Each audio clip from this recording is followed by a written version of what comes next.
महत्वपूर्ण जीके और जीएस पर जो है हम लोग बात करने वाले हैं। ये जीएस और जीके का महामैराथन, हाँ इसे जो है महामैराथन कहा जाएगा। और बहुत सारे प्रश्न जो आपके पेपर में आने हैं वो सवाल आपको यहीं से मिलने वाले हैं। ठीक, तो जो साथी जो है हाँ होमगार्ड भर्ती जैसे प्रतियोगी परीक्षाओं की तैयारी में लगे हुए हैं, दरोगा जैसी प्रतियोगी परीक्षाओं में लगे हुए हैं, उनके लिए ये वाला क्लास बड़ा ही महत्वपूर्ण होने वाला है। तो सबसे पहले शुरू करते हैं। पहला सवाल जो है, उत्तर प्रदेश का जो राजकीय पुष्प है इसका वैज्ञानिक नाम आपको पता है क्या नाम है भाई? उत्तर प्रदेश का राजकीय पुष्प, हाँ उत्तर प्रदेश का जो राजकीय पुष्प है क्या नाम है भाई? उत्तर प्रदेश का राजकीय पुष्प, हाँ उत्तर प्रदेश का राजकीय पुष्प का नाम बताना भाई। आप पुष्प का नाम जो है जानते हैं, हाँ पुष्प क्या है? तो आप तो पलाश जानते होंगे, आप पलाश या टेसु या ढाक जानते होंगे। पलाश, टेसु या ढाक आपको पता होगा, लेकिन इसका बताना क्या है? हाँ ब्यूटिया मोनोस्पर्मा, हाँ ब्यूटिया मोनोस्पर्मा। क्या नाम है भाई? तो ब्यूटिया मोनो, हाँ स्पर्मा, ये नाम है इसका वैज्ञानिक नाम। हाँ ब्यूटिया मोनोस्पर्मा जो है इसका वैज्ञानिक नाम हो जाएगा। तो उत्तर प्रदेश का जो राजकीय पुष्प है इसका वैज्ञानिक नाम आपको पता होना चाहिए। बात क्लियर हो गया भाई? तो और भी प्रश्नों पर बात करें तो मानक समय जो है, मानक समय पर बात किया जाएगा। तो ये मानक समय उत्तर प्रदेश के कहां से जो है गुजरता है? हाँ तो 82.5 डिग्री पूर्वी देशांतर। कितना? 82.5 डिग्री पूर्वी देशांतर। हाँ 82.5 डिग्री अगर पूछा जाए तो बताना है पूर्वी देशांतर। यही तो है भाई, इसी को तो समय रेखा कहते हैं। ये जो समय रेखा है, समय रेखा ये गुजरता है उत्तर प्रदेश के मिर्जापुर से। हाँ उत्तर प्रदेश के मिर्जापुर से। कहां से? तो मिर्जापुर से गुजरता है, उत्तर प्रदेश के मिर्जापुर से गुजरता है। अगर ऑप्शन में रहेगा क्या इलाहाबाद का नैनी रहेगा तो भी क्या हो जाएगा? सही हो जाएगा। लेकिन उससे सही वाला बात यह है कि ये उत्तर प्रदेश के मिर्जापुर से ही हाँ 82.5 डिग्री जो समय रेखा ये यहीं से गुजरता है, उत्तर प्रदेश के मिर्जापुर से गुजरता है। वैसे मानक समय जो है हाँ भारत के 5 राज्यों से, कितने राज्यों से? 5 राज्यों से हाँ गुजरता है, 5 राज्यों से।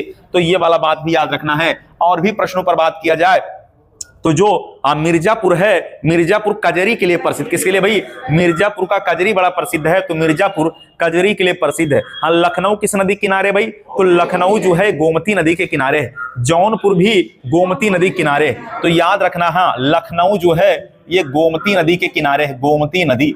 और याद रखना भाई जौनपुर भी क्या? जौनपुर गोमती नदी के किनारे है, ये भी गोमती नदी के तट पर स्थित है। लखनऊ हो या जौनपुर हो। लखीमपुर खीरी की बात किया जाए तो ये भी गोमती नदी ही होगा भाई। हाँ लखीमपुर खीरी की बात किया जाए तो लखीमपुर खीरी ये भी जो है याद रखना है गोमती नदी के किनारे भाई। तो कानपुर जो है गंगा नदी के किनारे। हाँ कानपुर जो है ये गंगा नदी के तट पर भाई, गंगा नदी के किनारे है। बिठूर भी जो है हाँ गंगा नदी के किनारे है, बिठूर भी गंगा नदी के किनारे है। हाँ गोरखपुर राप्ती नदी के किनारे है। तो गोरखपुर जो है राप्ती नदी के हाँ किनारे भाई। तो गोरखपुर हो जाएगा राप्ती नदी के तट पर स्थित है भाई। हाँ तो गाजियाबाद हिंडन नदी, हाँ गाजियाबाद जो है ये हिंडन नदी के तट पर है भाई। गाजियाबाद क्या हो जाएगा? हिंडन नदी के किनारे। तो अयोध्या जो है सरयू नदी है। हाँ अयोध्या जो है ये सरयू नदी पर जो है स्थित है। तो ये सारा पॉइंट आपको याद रखना भाई। इतनी बातें समझ में आ गया भाई? इतनी बातें क्लियर हो गया? तो और भी प्रश्नों पर बात किया जाएगा। थोड़ा सा जो है इसको, हाँ भाई अब सारी चीजें क्लियर दिख रही भाई, अब सारी चीजें क्लियर हो गई। ठीक, तो थोड़ा सा इसको कर लिया जाए सेट। ठीक है भाई? हाँ ठीक, चलिए। तो अयोध्या जो है सरयू नदी के किनारे स्थित है। तो अब अगले प्रश्न पर बात किया जाए कि उत्तर प्रदेश, हाँ उत्तर प्रदेश से लगने वाले जो है, उत्तर प्रदेश से लगने वाले कुल कितने राज्य हैं भाई? तो उत्तर प्रदेश से लगने वाले कुल राज्य कितने हैं? हाँ तो उत्तर प्रदेश से लगने वाले कितने हैं? तो उत्तर प्रदेश से लगने वाले कुल राज्य कितने भाई? तो यूपी से लगने वाले, हाँ लगने वाले अगर राज्य पूछा जाए तो केवल राज्य है कितना भाई? 8। हाँ केवल राज्य कितना भाई? 8 राज्य है। और अगर केंद्र शासित प्रदेश यहां जोड़ दिया जाएगा हाँ तो +1 इसमें केंद्र शासित प्रदेश भी, हाँ +1 हो जाएगा केंद्र शासित प्रदेश हो जाएगा। ठीक है, तो यूपी से लगने वाले राज्य कितने हैं? 8 हैं। और एक क्या है? केंद्र शासित प्रदेश। कुल अगर राज्य और केंद्र शासित प्रदेश पर बात किया जाए कितना हो जाएगा? टोटल पर बात किया जाएगा तो हो जाएगा 9 आपका उत्तर हो जाएगा। चलिए अब और भी प्रश्न बताइएगा कि उत्तर प्रदेश में पान प्रशिक्षण संस्थान कहां भाई? तो पान प्रशिक्षण संस्थान कहां स्थित है? तो महोबा में है। हाँ, पान प्रशिक्षण संस्थान, पान प्रशिक्षण संस्थान जो है ये महोबा के अंदर स्थित है। हाँ, ये महोबा में है। और याद रखना है आल्हा और रूदल वाला जो किस्सा वो भी कहाँ का? महोबा का ही है भाई। आल्हा वाला जो किस्सा कहाँ का है? महोबा का। मदन सागर झील कहाँ है? तो मदन सागर झील भी यहीं पर है। हाँ, मदन सागर झील भी कहाँ मिलेगा आपको? ये भी महोबा के अंदर ही मिलेगा। मदन सागर झील, आल्हा रूदल वाला क्षेत्र भी क्या हो जाएगा? हम महोबा हो जाएगा भाई। बात समझ में आ गया? तो उत्तर प्रदेश का जो राज्य प्रतीक चिन्ह मछली, धनुष और बाण, हाँ मछली, धनुष और तीर जो है ये उत्तर प्रदेश का ये राजकीय चिन्ह जो एक वृत्त में है और बीच में जो है गंगा और यमुना को बहते हुए दर्शाया गया है। तो याद रखना कितनी मछलियां? 2 मछलियां उसमें हैं। और ये जो है अपनाया गया उत्तर प्रदेश का राजकीय चिन्ह के रूप में 1938 में। तो उत्तर प्रदेश का राजकीय चिन्ह कब अपनाया गया भाई? उत्तर प्रदेश का राजकीय चिन्ह, उत्तर प्रदेश का राजकीय जो चिन्ह है इसे अपनाया गया भाई। हाँ, 1938 में अपनाया गया। 1938 में अपनाया गया। हाँ, 1938 में अपनाया गया। ये भी याद रखना भाई। अच्छा, याद रखना है। और भी प्रश्नों पर बात किया जाए तो उत्तर प्रदेश, हाँ उत्तर प्रदेश के बारे में बात किया जाए तो भारत का कौन सा ऐसा राज्य है जो अधिकतम राज्यों की सीमाओं को स्पर्श करता है? तो यही उत्तर प्रदेश भाई। हाँ, अधिकतम राज्यों की सीमाओं को स्पर्श करता है। पूछा जाए तो बताना अधिकतम, हाँ सीमाओं को, अधिकतम राज्यों को स्पर्श करने वाला राज्य, अधिकतम राज्यों की सीमा से लगने वाला, हाँ लगने वाला राज्य अगर पूछा जाए तो ये हो जाएगा भाई उत्तर प्रदेश ही है जो अधिकतम राज्यों की सीमा से टच होता हो। क्या है? उत्तर प्रदेश सबसे ज्यादा सीमा को टच करने वाला भाई। तो 8 राज्य और एक क्या है? केंद्र शासित प्रदेश है। 8 राज्य जो है उनका नाम आपको याद रखना, रट लेना है। एक तो उत्तर प्रदेश से कटकर बना है उत्तराखंड, तो उत्तराखंड हो जाएगा। एक उत्तराखंड हो गया, हिमाचल प्रदेश हो गया दूसरे नंबर पे, हरियाणा हो गया तीसरा नंबर, राजस्थान हो गया चौथा नंबर, मध्य प्रदेश 5वां, छत्तीसगढ़ हो जाएगा 6वां, झारखंड हो जाएगा हाँ 7वां, और एक बिहार हो जाएगा क्या? 8वां हो जाएगा बिहार। और केंद्र शासित प्रदेश क्या है? तो नई दिल्ली जो है केंद्र शासित प्रदेश है। बात समझ में आए भाई? तो नई दिल्ली केंद्र शासित प्रदेश। तो एक बार यहां पर जो है आप बता दीजिए फिर से। हाँ, एक क्या है भाई? उत्तराखंड, उत्तराखंड। और बताइएगा दूसरा भाई? हाँ, दूसरा बता दिया हिमाचल प्रदेश, दूसरा हिमाचल प्रदेश। तीसरा हो गया भाई, हाँ तीसरा हो गया हरियाणा, तीसरा हो गया हरियाणा, हाँ तीसरा हरियाणा। चौथा राजस्थान, हाँ चौथा हो गया राजस्थान। 5वां बताइएगा, 5वां क्या भाई? हाँ मध्य प्रदेश हो गया। 6वां बताइएगा भाई? हाँ 6वां क्या हो जाएगा भाई? तो हाँ छत्तीसगढ़ हो गया भाई। हाँ छत्तीसगढ़ हो जाएगा। हाँ छत्तीसगढ़ हो गया, छत्तीसगढ़ हो गया। और बताइए भाई 7वां बताइएगा? छत्तीसगढ़ हो गया। हाँ क्या हो जाएगा भाई? झारखंड, हाँ झारखंड भी हो गया। और 8वां हो गया बिहार, 8वां हो गया बिहार। और 9वां जो है क्या है? एक केंद्र शासित प्रदेश हो जाएगा आपका नई दिल्ली जो है ये केंद्र शासित प्रदेश आपका एक हो जाएगा। बात समझ में आ गया भाई? तो नई दिल्ली जो है ये केंद्र शासित प्रदेश। कुल कितने? 9। कुल कितने हो जाएंगे भाई? 9 हो जाएंगे। तो याद रखना है ये दिल्ली जो है क्या है? केंद्र शासित प्रदेश। हाँ ये केंद्र शासित प्रदेश है भाई। तो याद रखना है दिल्ली भी इसमें शामिल है, केंद्र शासित प्रदेश दिल्ली भी इसमें शामिल हो जाएगा। नेपाल अंतरराष्ट्रीय सीमा, हाँ नेपाल क्या बनाता भाई? अंतरराष्ट्रीय सीमा बनाता है। तो नेपाल जो है अंतरराष्ट्रीय सीमा बनाता है। एक बार आपको बताना है कि जो नेपाल है, जो नेपाल से लगने वाले उत्तर प्रदेश के जिले, हाँ तो उत्तर प्रदेश के जिले कितने भाई? 7 जिले जो नेपाल से टच हैं। तो नेपाल से लगने वाले 7 जिले बताइए कौन कौन है भाई? एक तो आप इधर से चलिए महाराजगंज, हाँ महाराजगंज हो गया भाई। अपना प्यारा सिद्धार्थ नगर, हाँ सिद्धार्थ नगर हो गया, सिद्धार्थ नगर हो गया भाई। इसके बाद आगे बढ़े तो बलरामपुर हो गया, बलरामपुर हो गया, बहराइच हो गया, हाँ बहराइच हो गया भाई। श्रावस्ती हो जाएगा, श्रावस्ती हो गया। लखीमपुर खीरी, लखीमपुर खीरी। और एक हो जाएगा पीलीभीत, एक हो गया पीलीभीत। याद रखना है 1 2 3 4 5 6 और 7 यही हैं नेपाल से लगने वाले, हाँ नेपाल से लगने वाले उत्तर प्रदेश के जिले। तो ये जिला आपको याद रखना है। हम हैं सिद्धार्थ नगर में इस समय, तो हमारे आसपास के जो जिले हैं यही तो है भाई, महाराजगंज और सिद्धार्थ नगर, बलरामपुर, बहराइच, श्रावस्ती, लखीमपुर खीरी और पीलीभीत। ये जो है हाँ पूछा जाएगा नेपाल से लगने वाले उत्तर प्रदेश के जिले। देखिए ध्यान रहे, बस्ती नहीं है भाई, बस्ती जो है ऑप्शन में अगर बस्ती रहेगा तो ध्यान से उसको क्या करना भाई, काट देना। बस्ती जो है नेपाल से टच नहीं है, अब बस्ती नेपाल से टच नहीं है। तो अगर बात किया जाए क्षेत्रफल में, उत्तर प्रदेश चौथे नंबर पे। हाँ, क्षेत्रफल में कितने नंबर पे?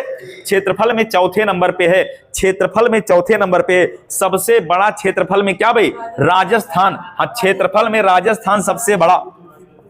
तो क्षेत्रफल में बात किया जाए सबसे बड़ा क्या? राजस्थान। हाँ, राजस्थान के बाद क्या भाई? हम मध्य प्रदेश। मध्य प्रदेश के बाद महाराष्ट्र हो जाएगा, और महाराष्ट्र के बाद क्या हो जाएगा भाई? हाँ, ये उत्तर प्रदेश हो गया। तो याद रखना है, क्षेत्रफल में हो जाएगा चौथा और जनसंख्या में क्या? पहला हो जाएगा। चलिए अगला बताइएगा, खिलौनों की राजधानी के रूप में जाना जाता है। खिलौनों का शहर क्या भाई? नोएडा क्या है? खिलौनों। हाँ, ग्रेटर नोएडा को क्या, या नोएडा को ही तो ग्रेटर नोएडा को क्या कहा जाए? खिलौनों का शहर। हाँ, ग्रेटर नोएडा को खिलौनों का शहर कहा जाएगा। ग्रेटर नोएडा को क्या कहा जाएगा?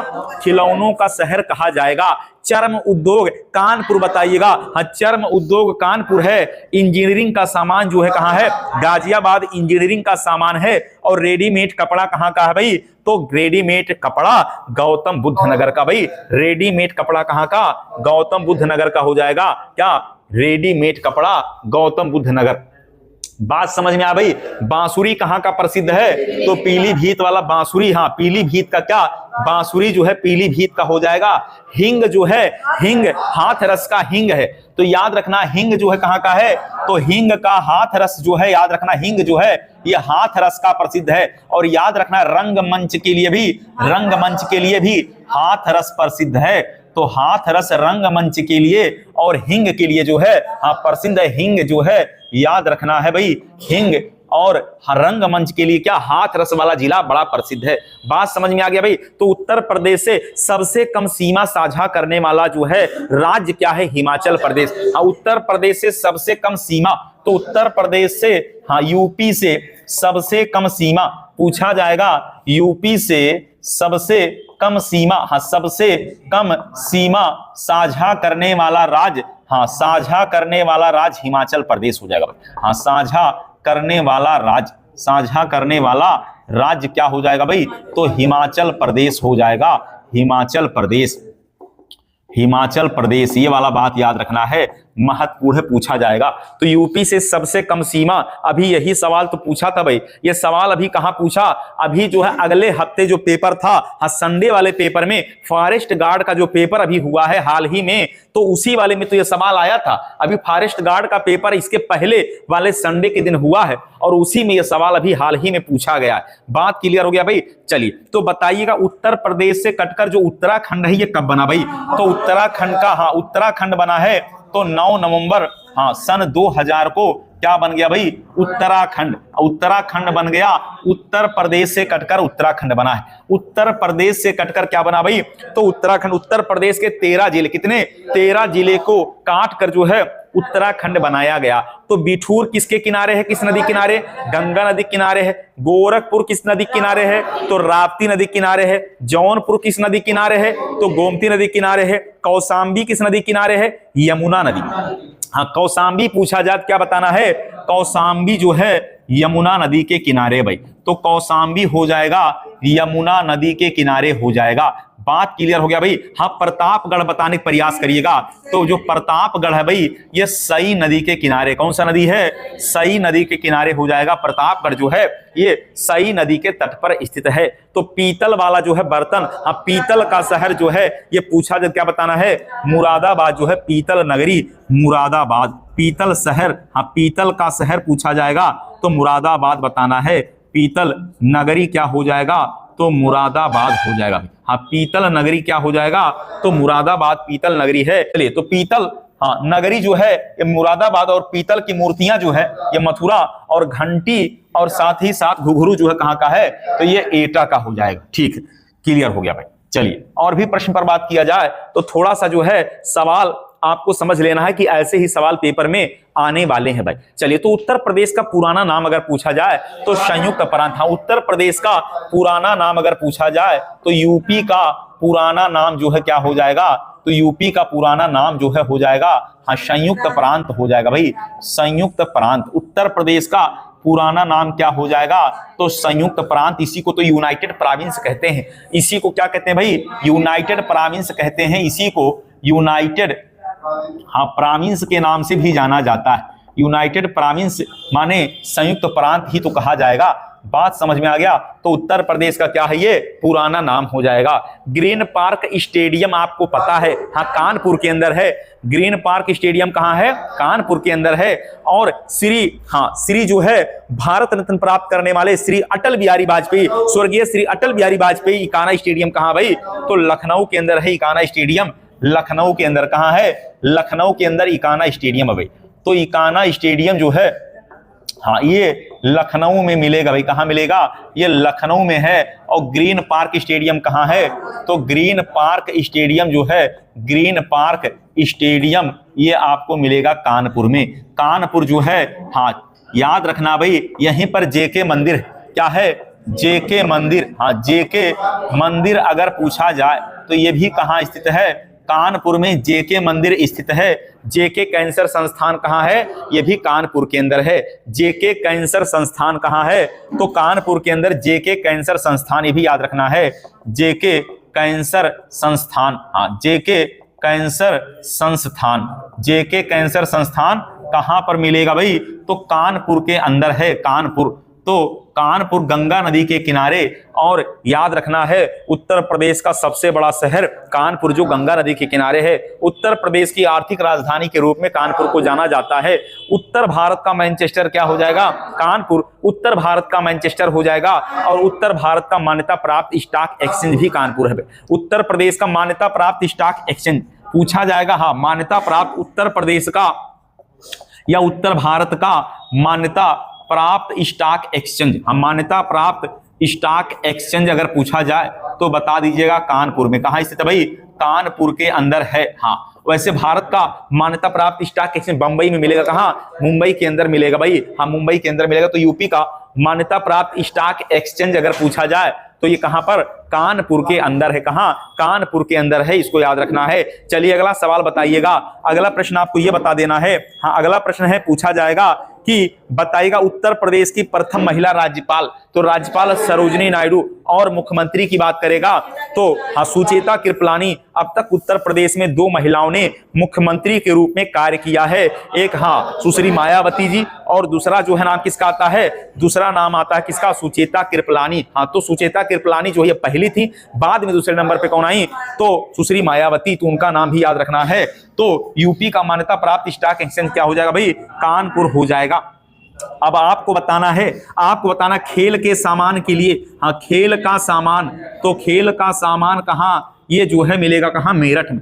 खेल के सामान के लिए क्या प्रसिद्ध है, मेरठ प्रसिद्ध है खेल के सामान के लिए। बात समझ में आ गया भाई। आपसे पूछा जाएगा कि सरगना, सरगना जो है हाँ कहाँ स्थित है, तो मेरठ में है। इसी सरगना में बेगम समरू ने क्या किया था भाई, एक प्रसिद्ध चर्च का निर्माण करवाया था। एक प्रसिद्ध जो है चर्च का निर्माण कहां करवाया था भाई, तो सरगना में। हाँ एक प्रसिद्ध चर्च का निर्माण कहां करवाया था, सरगना में एक प्रसिद्ध चर्च का निर्माण बेगम समरू ने करवाया था। किसने करवाया था, बेगम समरू ने करवाया था। चलिए अगला बताइए उत्तर मध्य सांस्कृतिक क्षेत्र का मुख्यालय कहां भाई, हाँ उत्तर मध्य सांस्कृतिक क्षेत्र का मुख्यालय, उत्तर मध्य सांस्कृतिक क्षेत्र का मुख्यालय। हाँ उत्तर मध्य जो है सांस्कृतिक अगर पूछा जाए, हाँ उत्तर मध्य सांस्कृतिक क्षेत्र का मुख्यालय, सांस्कृतिक क्षेत्र का मुख्यालय आपको मिलेगा ये प्रयागराज के अंदर। कहां मिलेगा भाई, तो प्रयागराज के अंदर, प्रयागराज में जो है उत्तर मध्य सांस्कृतिक क्षेत्र का मुख्यालय है। अगला बताइएगा इलाहाबाद का, इलाहाबाद नामकरण किसने किया था भाई, तो इलाहाबाद नामकरण,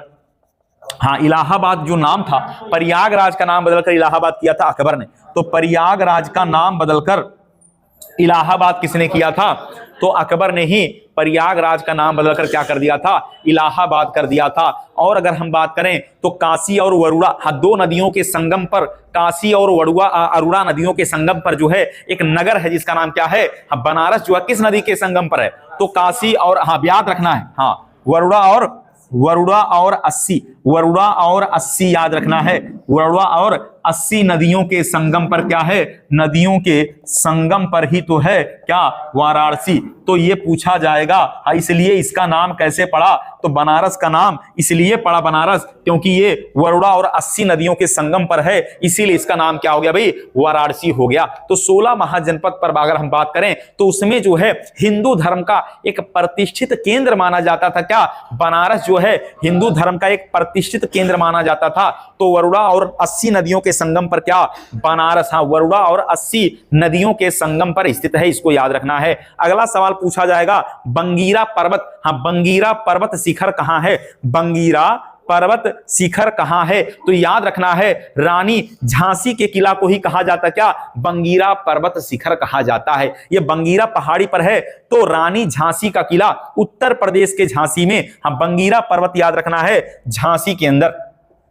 बंगीरा पर्वत आपसे पूछा जाए तो बताइएगा कहां मिलेगा, ये झांसी में मिलेगा। तो रानी लक्ष्मीबाई का जो किला है वो किला इसी पर्वत पर तो है, बंगीरा पर्वत के ऊपर ही तो है। तो रानी झांसी का जो किला है वो बंगीरा पर्वत के ऊपर है। ये उत्तर प्रदेश के बंगीरा नामक पहाड़ ये पर्वत के ऊपर बनाया गया। यही आपसे पूछा जाएगा कि बंगीरा पर्वत कहां, तो क्या बताना है, झांसी बता देना है। वैसे उत्तर प्रदेश में आयुर्वेद महोत्सव कहां मनाया जाता है, झांसी में। ये भी सवाल अभी इसके अगले वाले हफ्ते में जो पेपर हुआ है क्या, उसी में जो है वन रक्षक वाले पेपर में सवाल आया था कि उत्तर प्रदेश में आयुर्वेद महोत्सव का आयोजन कहां होता है, तो झांसी में। लेकिन भारत के आयुर्वेद महोत्सव का आयोजन केरल में होता है। जब भारत शब्द पूछेगा तो क्या बताना है, केरल बताना है। उत्तर प्रदेश पूछेगा तो क्या बताना है, झांसी बता के चलना है। बात समझ में आया? तो एक बार रिपीट करते हैं। अयोध्या किस नदी किनारे भाई, सरयू नदी के किनारे। मथुरा किस नदी के किनारे है, मथुरा यमुना नदी के तट पर है। आगरा किस नदी के किनारे है, यमुना नदी के किनारे है। लखनऊ किस नदी किनारे है, गोमती नदी के किनारे है। बनारस किस नदी किनारे है, गंगा नदी के किनारे है। प्रयागराज किस नदी किनारे है, तो गंगा यमुना सरस्वती तीनों के संगम पर है। इटावा किस नदी किनारे है, यमुना। इटावा किस नदी किनारे है, यमुना। इटावा किस नदी किनारे है, यमुना। जौनपुर किस नदी किनारे, गोमती। जौनपुर किस नदी के किनारे है, गोमती। गोरखपुर किस नदी किनारे, राप्ती। हाँ, गोरखपुर किस नदी किनारे है, राप्ती। और गाजियाबाद हिंडन नदी के तट पर बसा हुआ है। प्रतापगढ़ सई नदी के किनारे। प्रतापगढ़ किस नदी किनारे है, सई नदी के किनारे प्रतापगढ़ स्थित है। बात क्लियर हो गया भाई? तो प्रतापगढ़ किस नदी किनारे हो जाएगा, हाँ सई नदी के किनारे प्रतापगढ़ हो जाएगा भाई। क्लियर हो गया?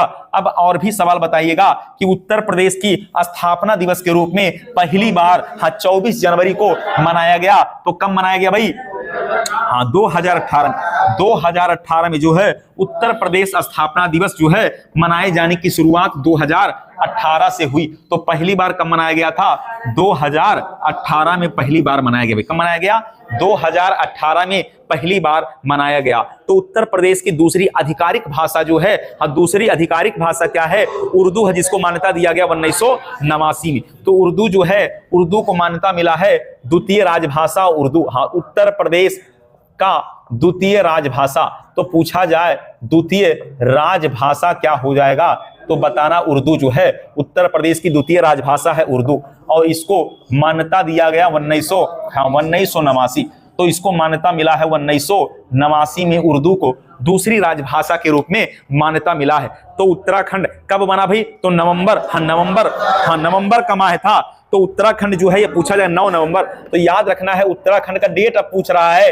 तो उत्तराखंड जो है ये बना है 9 नवंबर सन 2000। और उत्तर प्रदेश के कितने जिले, हाँ उत्तर प्रदेश के 13 जिले को काटकर उत्तराखंड की स्थापना किया गया। तो 13 जिले काटकर उत्तराखंड की स्थापना किया गया। रामगंगा नेशनल पार्क उत्तराखंड में है। रामगंगा नेशनल पार्क कहां भाई, उत्तराखंड के अंदर है रामगंगा नेशनल पार्क, जिसका रामगंगा नेशनल पार्क का इसके पहले नाम था जिम कॉर्बेट नेशनल का। हाँ, तो याद रखना भाई, तो रामगंगा नेशनल पार्क, हाँ नेशनल पार्क ये जो है आपको मिलेगा कहां पर, तो वर्तमान में ये उत्तराखंड के अंदर है रामगंगा नेशनल पार्क। इसके पहले इसका नाम था जिम कॉर्बेट नेशनल पार्क। उसके पहले इसका नाम था हेली नेशनल पार्क। क्या नाम था, हेली नेशनल पार्क। बात समझ में आ गया? तो उत्तर प्रदेश में मान्यता प्राप्त स्टॉक एक्सचेंज कहां है, कानपुर के अंदर। कहां भाई, उत्तर प्रदेश वाला कानपुर के अंदर है। वार्निश के लिए कानपुर प्रसिद्ध है। हाँ याद रखना, वार्निश के लिए भी क्या प्रसिद्ध है, जूते वाले पॉलिश के लिए भी क्या प्रसिद्ध है, कानपुर ही जेके कैंसर संस्थान कहाँ है? कानपुर में है। या जेके मंदिर भी कहाँ है? कानपुर में है। उत्तर प्रदेश का मैनचेस्टर या उत्तर भारत का मैनचेस्टर क्या हो जाएगा? तो कानपुर उत्तर भारत का मैनचेस्टर भी कानपुर हो जाएगा। बात समझ में आ गया? चलिए, तो उत्तर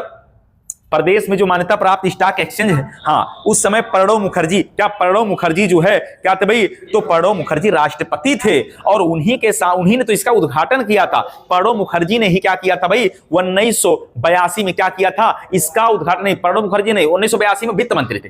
वित्त मंत्री थे तब उन्होंने उद्घाटन किया था और आगे चलकर वही राष्ट्रपति भी बने। तो 1982, याद रखना, बिल्कुल करेक्ट। तो 1982 में प्रणब मुखर्जी जो वित्त मंत्री थे उन्होंने ही उद्घाटन किया था, याद रखना है। अगर पूछा जाए कि उत्तर प्रदेश का जो मान्यता प्राप्त स्टॉक एक्सचेंज है इसका उद्घाटन किसने किया था? तो वित्त मंत्री, उस समय के वित्त मंत्री थे कौन? प्रणब मुखर्जी। 1982 में प्रणब मुखर्जी ने ही क्या किया था भाई? उस समय हाँ किया था उसका उद्घाटन। अभी बताइएगा वर्तमान में वित्त मंत्री कौन भाई?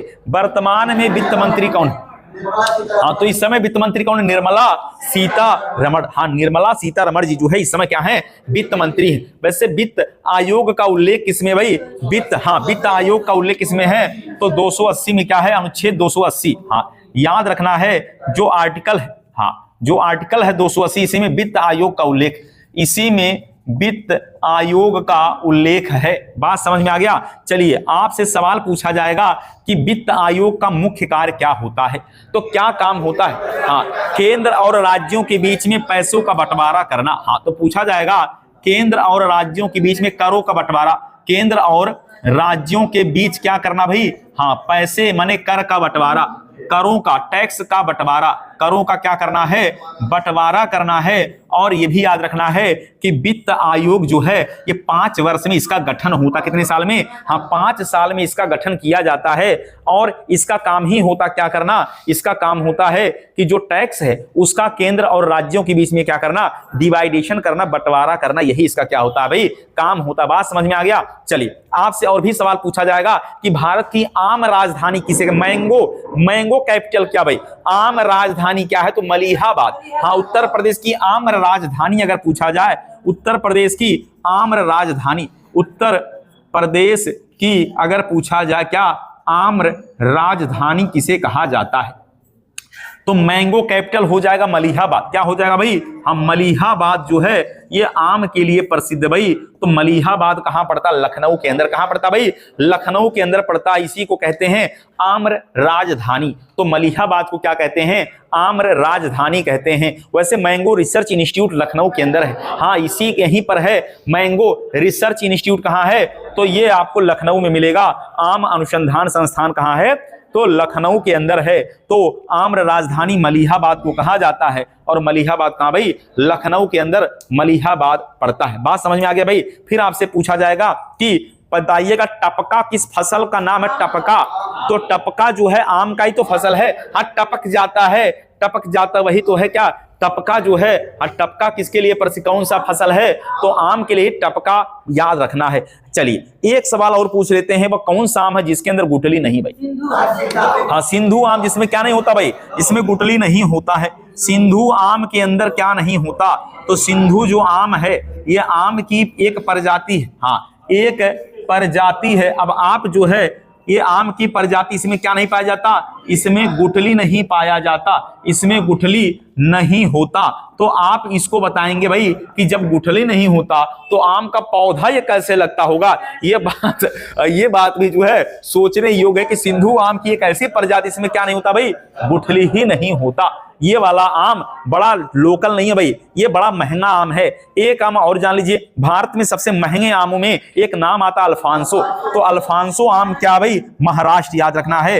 हाँ, ये भी अल्फांसो जो है ये भी क्या है? ये भी आम का एक प्रजाति, आम की एक प्रजाति। और ये जो है आम बड़ा महंगा होता भाई। हाँ, तो अल्फांसो भी क्या है, एक मैंगो आम की एक प्रजाति, और ये भी क्या बड़ा महंगा आम होता है। बात समझ में आया भाई, ये बड़ा महंगा आम होता है क्या, अल्फांसो। महाराष्ट्र के अंदर, कहां, महाराष्ट्र के अंदर, याद रखना। चलिए और भी बात करें तो उत्तर प्रदेश के यशस्वी मुख्यमंत्री जी योगी आदित्यनाथ जी का मूल नाम अजय सिंह बिष्ट है। क्या नाम है भाई, अजय सिंह बिष्ट है। इनका जन्म 5 जून 1972 को, 5 जून 1972 को इनका जन्म उत्तराखंड के पौड़ी में, 5 जून 1972 इनका जन्म पौड़ी गढ़वाल जिले में हुआ था। कहां, पौड़ी गढ़वाल जिले में हुआ था। तो योगी जी का जन्म हुआ कहां, पौड़ी गढ़वाल, हाँ पौड़ी गढ़वाल उत्तराखंड, याद रखना है। पौड़ी गढ़वाल जिला कहां पड़ता भाई, हाँ उत्तराखंड में इनका जन्म हुआ।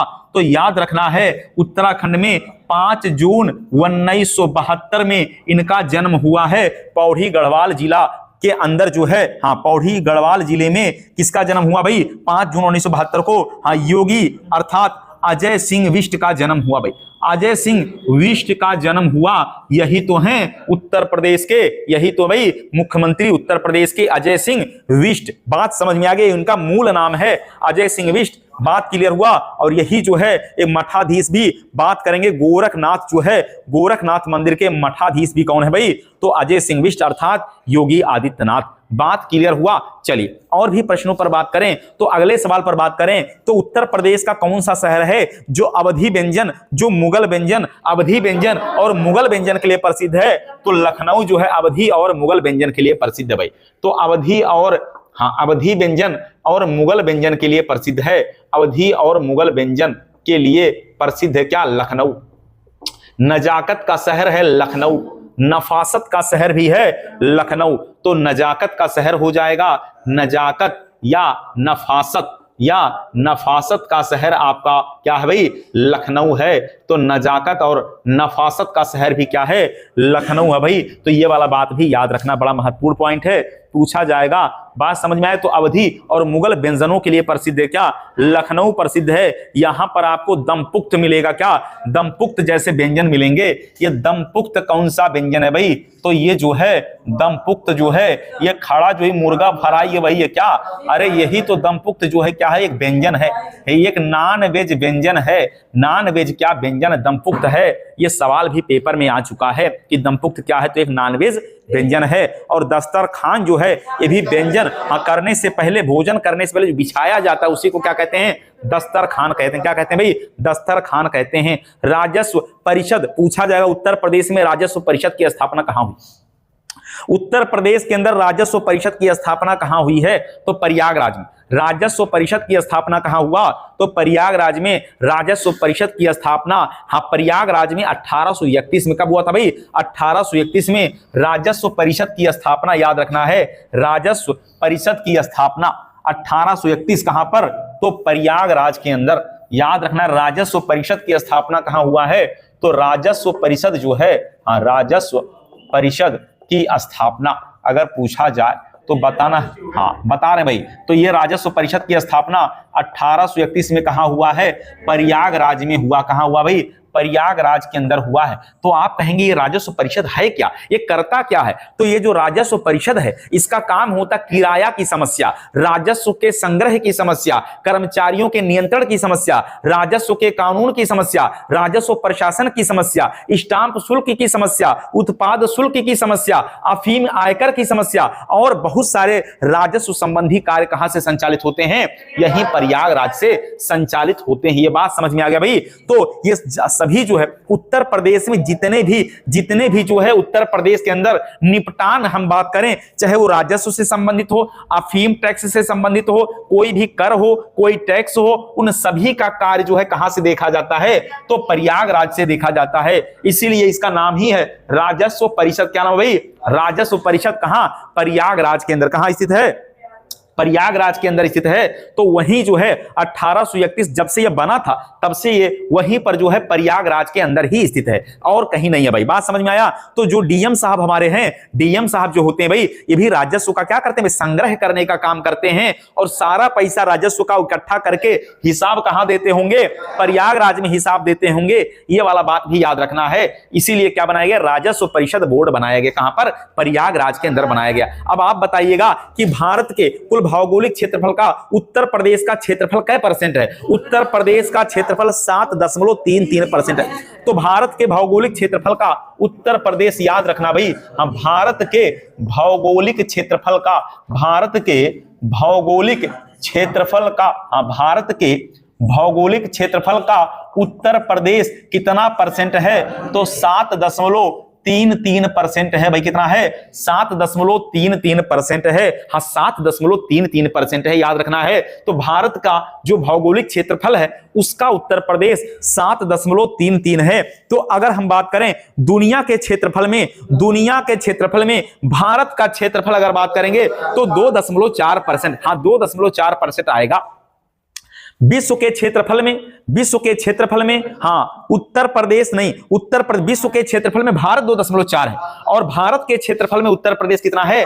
7.33% है भाई। ये वाला बात याद रखना है। चलिए और भी प्रश्न पर बात करेंगे। तो बताइएगा कि कौन सा जिला क्षेत्रफल में, उत्तर प्रदेश का कौन सा जिला क्षेत्रफल में, हाँ सबसे बड़ा तो लखीमपुर खीरी है, हाँ सबसे छोटा बताइएगा, सबसे छोटा क्या हो जाएगा भाई? तो सबसे छोटा हो जाएगा हापुड़। क्या भाई? सबसे छोटा हापुड़ है। सबसे बड़ा क्या है?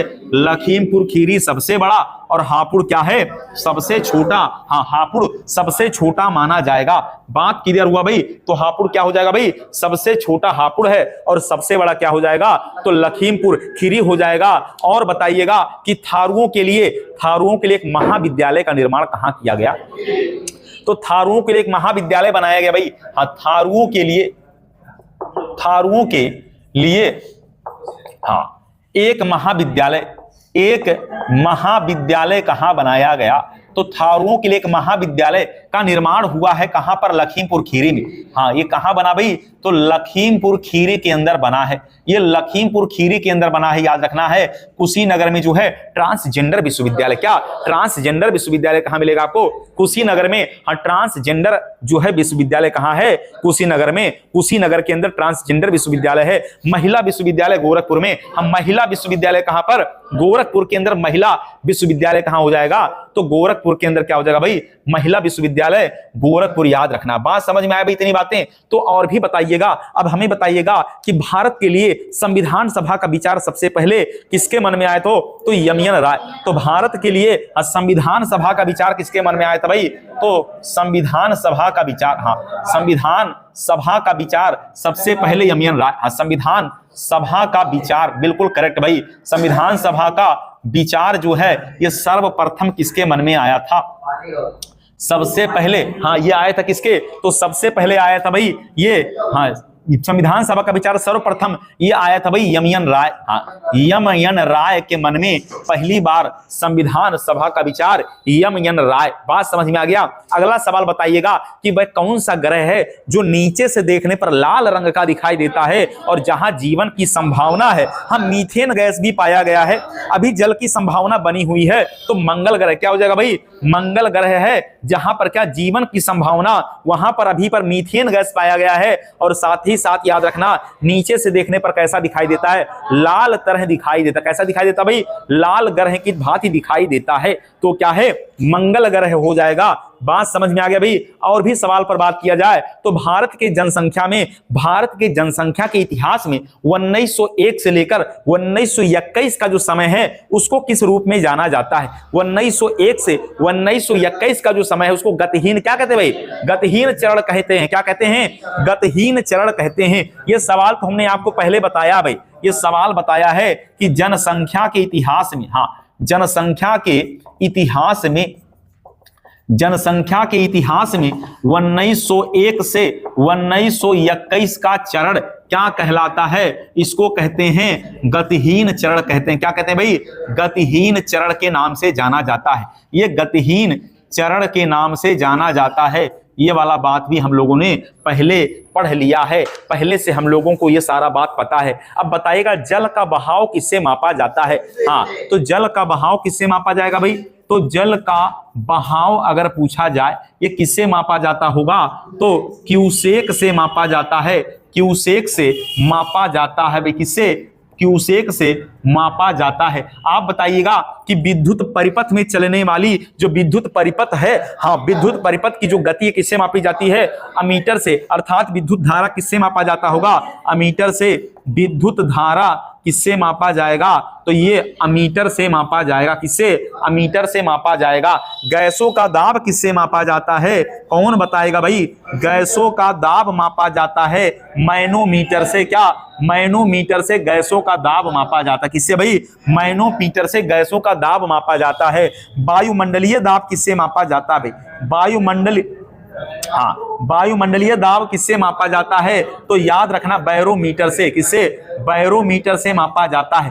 बैरोमीटर के अंदर पारा भरा होता है, पारा भरा होता है। और याद रखना है, जब पारा धीरे धीरे ऊपर की तरफ चढ़ता है तो मौसम साफ रहने के संकेत हैं, और अचानक पारा नीचे गिरेगा तो आंधी तूफान आने का संकेत होता है। बात समझ में आया भाई? अगला सवाल पूछा जाएगा, ठोस कार्बन डाइऑक्साइड को क्या कहा जाता है? तो शुष्क बर्फ कहा जाता है भाई। ठोस कार्बन डाइऑक्साइड को शुष्क बर्फ कहा जाता है भाई।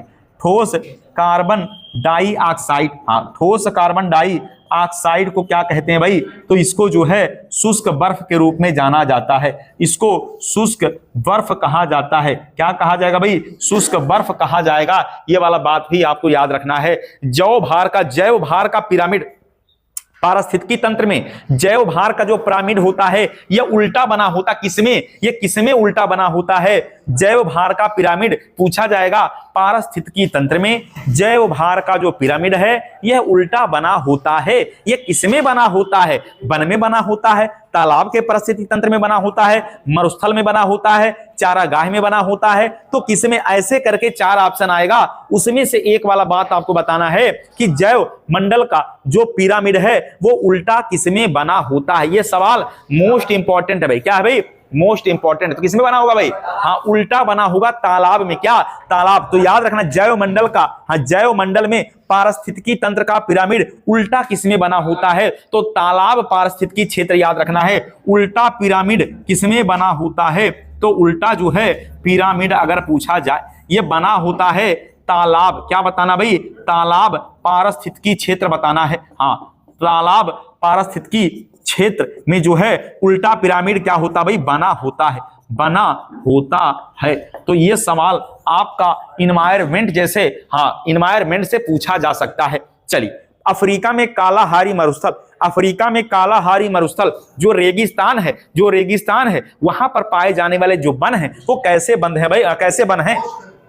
तो याद रखना है, अफ्रीका के कालाहारी, तो अफ्रीका के अंदर क्या? कालाहारी मरुस्थल, कालाहारी जो मरुस्थल है, जो कालाहारी मरुस्थल है, यहां पर पाए जाने वाले वन क्या हैं?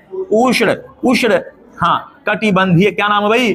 उष्ण कटिबंधीय वन। क्या नाम है? तो उष्ण कटिबंधीय वन याद रखना है, उष्ण कटिबंधीय वन याद रखना है। चलिए अगला सवाल बताइएगा, एक बीमारी जो महिलाओं में होती है, बीमारी का नाम है उपदंस। क्या नाम है? उपदंस है, या उस बीमारी को कहते हैं सिफिलिस कहते हैं। क्या? सिफिलिस भी कहते हैं। यह बीमारी जो है महिलाओं में फैलता है, पुरुषों में नहीं फैलता। ये यौन संक्रामक रोग है। हाँ, ये क्या है? यौन संक्रामक रोग है। तो सवाल पेपर में आपसे पूछा जाएगा कि जो सिफिलिस है ये कैसा रोग है? तो बताइएगा कि यौन संक्रमण रोग के अंतर्गत आता है। किसमें आता भाई? तो यौन संक्रमण रोग के रूप में जाना जाता है। क्या ये सवाल आपके दरोगा में आया कि नहीं आया? अरे ये सवाल आपके दरोगा में पूछा था कि उपदंस रोग ये, हाँ, ये यौन क्रियाओं से फैलने वाला रोग है और ये महिलाओं में ही फैलता है। ये वाला बात याद रखना है। बात समझ में आया भाई? अगला बताइएगा, हीमोफीलिया एक ऐसी बीमारी, हीमोफीलिया बीमारी आनुवांशिक है। हीमोफीलिया जो बीमारी है वो आनुवांशिक बीमारी है। ये इसमें होता क्या भाई? हीमोफीलिया में क्या होता? रक्त जो है का थक्का नहीं बनता। हीमोफीलिया में क्या नहीं होता भाई? तो रक्त का थक्का नहीं बनता।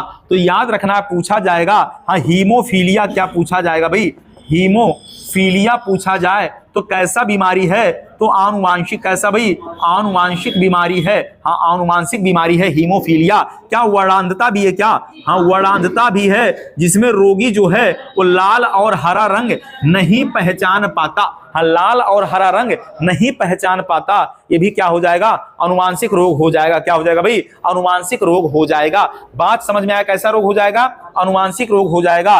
दुनिया का सबसे लंबा नदी कौन सा है, विश्व की सबसे लंबी नदी, हाँ विश्व की सबसे लंबी नदी, विश्व की सबसे लंबी नदी अगर पूछा जाए तो बताइएगा नील नदी। हाँ ये तो पेट में पूछा था भाई, ये सवाल तो उत्तर प्रदेश पेट परीक्षा में आ गया था। विश्व की सबसे गहरी झील बैकाल झील, विश्व की सबसे गहरी झील क्या है, बैकाल झील। या विश्व की, हाँ विश्व की सबसे गहरी झील जो है, हाँ ये हो जाएगा भाई, हाँ तो ये हो जाएगा बैकाल झील। क्या हो गया, बैकाल झील, ये दुनिया की सबसे गहरी झील में आता है। क्या, बैकाल झील दुनिया की सबसे गहरी झील में आता है।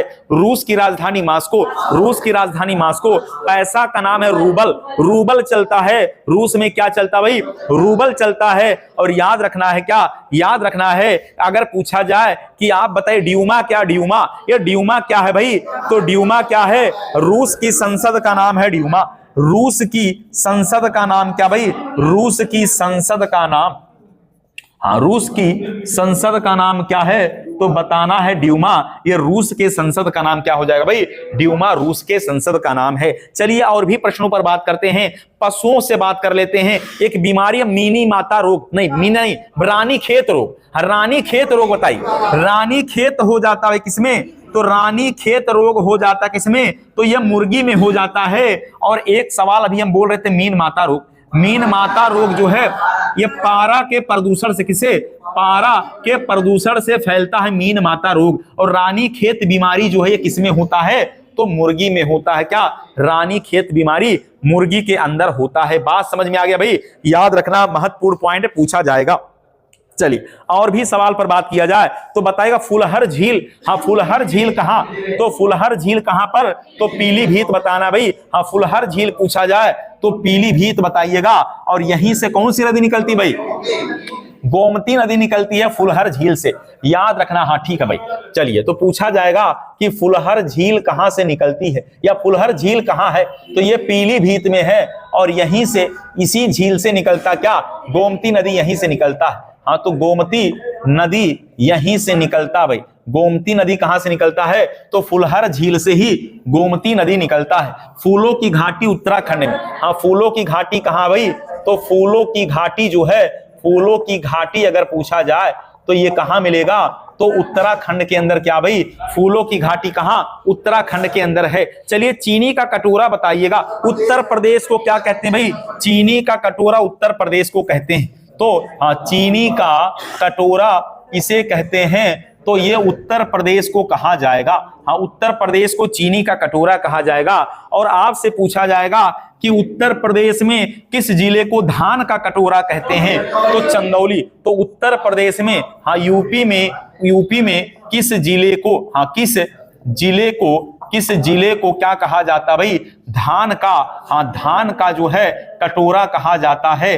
तो इसका उत्तर हो जाएगा चंदौली। क्या हो जाएगा भाई, चंदौली हो जाएगा। याद रखना चंद्रप्रभा वन्यजीव विहार कहाँ है, तो चंद्रप्रभा वन्यजीव विहार याद रखना ये भी। हाँ ये नेशनल पार्क भी ये कहाँ मिलेगा भाई, तो ये चंदौली के अंदर, ये चंदौली के अंदर। बात समझ में आ गया, कहाँ है, चंदौली के अंदर मिलेगा। दुधवा नेशनल पार्क कहाँ भाई, लखीमपुर खीरी में। दुधवा नेशनल पार्क कहाँ भाई, लखीमपुर खीरी के अंदर।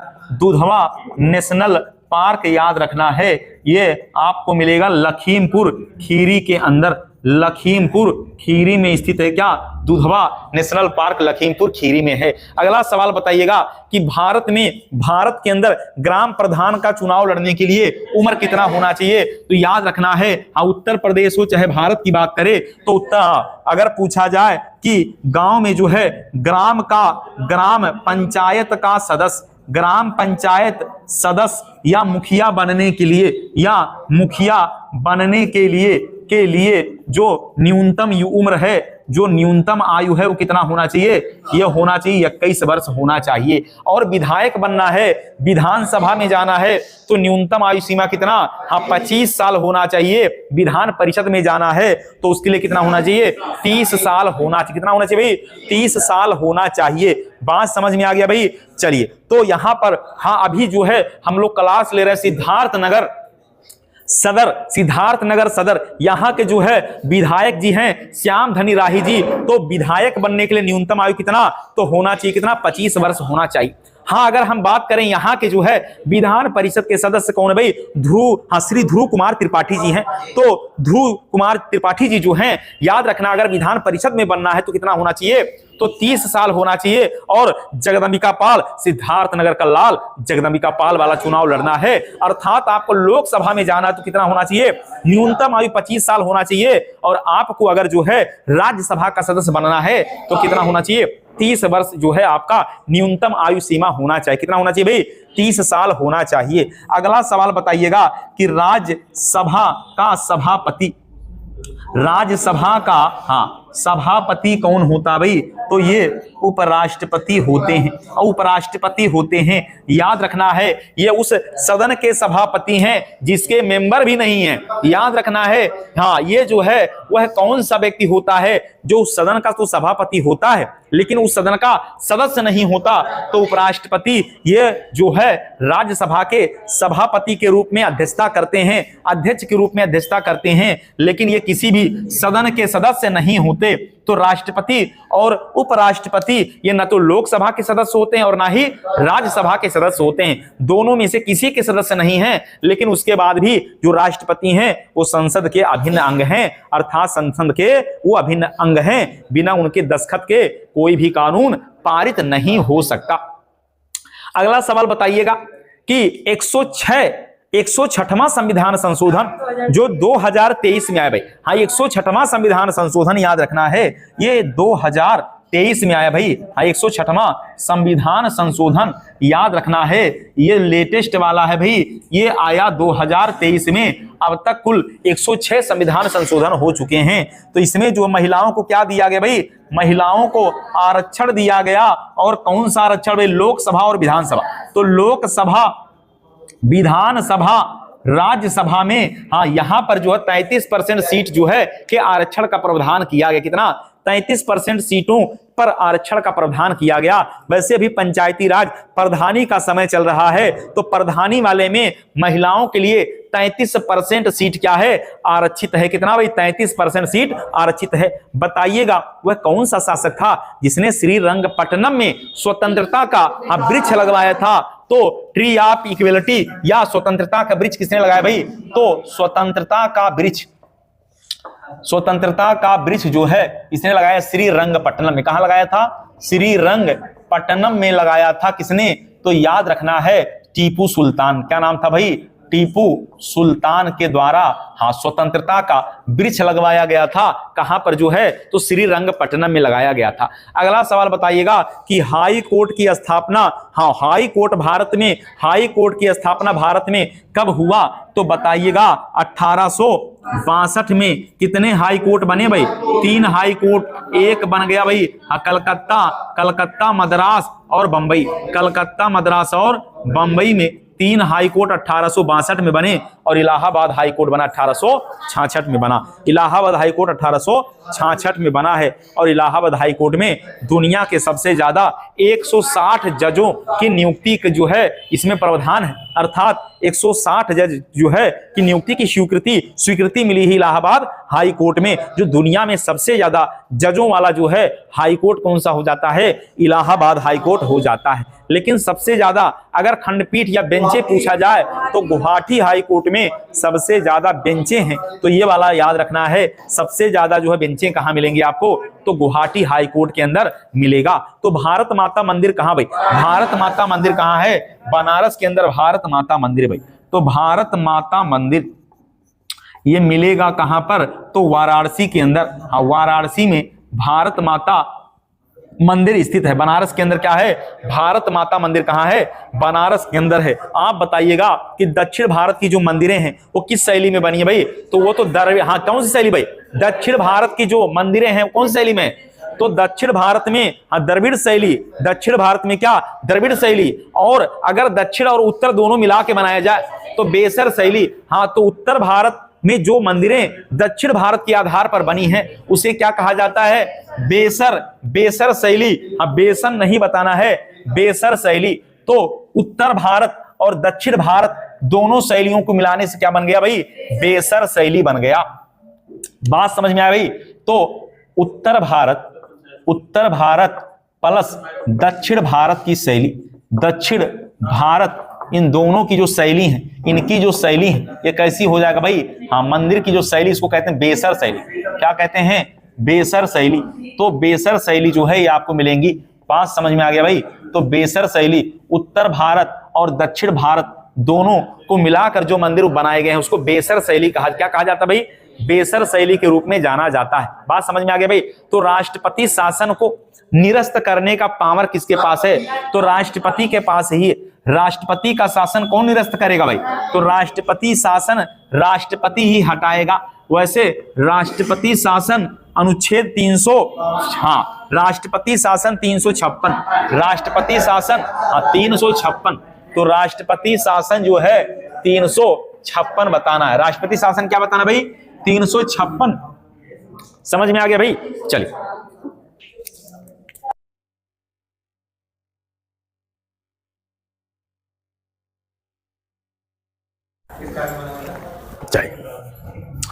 ठीक है भाई, क्लियर है?